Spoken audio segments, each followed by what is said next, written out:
Berdamai, pihak Ayu Ting Ting dan Kade bakal bertemu.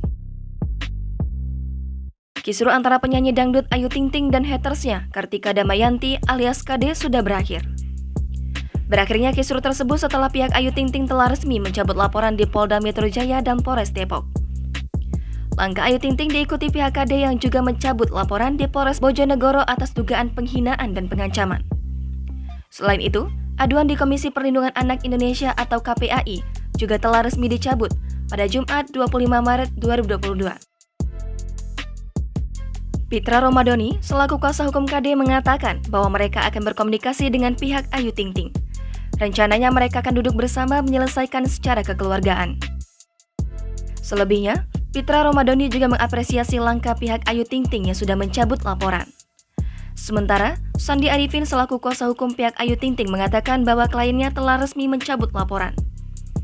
Diberitakan sebelumnya, Ayu Ting Ting melaporkan akun Instagram @gundi_mpeang ke Polda Metro Jaya pada Agustus 2021 lalu. Sang pelantun Sambalado ini mengambil langkah hukum untuk memberikan efek jera agar pelaku lebih berbudaya dalam bermain media sosial.